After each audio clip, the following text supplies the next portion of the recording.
Macaulay Culkin claims that he was not given the opportunity to star in Rushmore. Wes Anderson might have collaborated with Macaulay Culkin. However, Jason Schwartzman's career may have taken a very different turn if Culkin had. In the video below, Culkin said during Hot Ones that he almost appeared in Rushmore if he hadn't been retired at the time. Schwartzman featured in his first acknowledged on-screen appearance in Anderson's 1999 blockbuster. Max Fisher, portrayed by Schwartzman, is a peculiar high school kid who has strange bonds with people in his peripheral life. Culkin is now disclosing that despite receiving the screenplay, he didn't read it until years after the movie's premiere.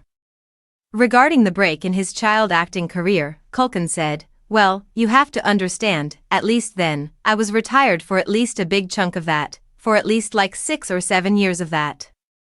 For example, I just graduated from high school, I married too young, and so on. In actuality, I was a rather competent reader. I was reading the texts with a certain vibrancy. However, a few managed to get past." He went on, "I recall kind of cleaning up the home 2 years later and getting rid of the old scripts, and I saw that Rushmore was the one I hadn't read. Aw dang, I said. That was probably something I could have done." However, Schwartzman is the only person I can think of doing that task. On the other hand, I thought, oh man, that one would have been a ball and a biscuit. However, Culkin still has time to collaborate with Anderson. However, it's possible that Culkin is moving more in the direction of Jodie Foster, who reportedly declined roles in 3 distinct Anderson productions.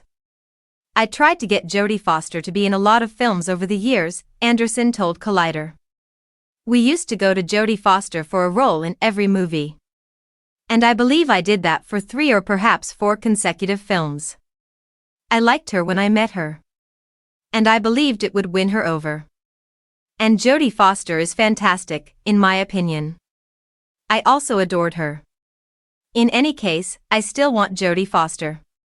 But I suppose I thought maybe I'm not after asking a few times. We weren't correct, in my opinion, since sometimes people have ideas about the kind of job they want to undertake at a certain point in their lives." However, Anderson didn't say which specific projects he spoke with Foster about. "You say, oh, you mean so-and-so, who's in the movie, wasn't your first choice, so I don't want to say that. Therefore, I don't want it to happen," he said. Anyway, Jodie Foster is pretty amazing.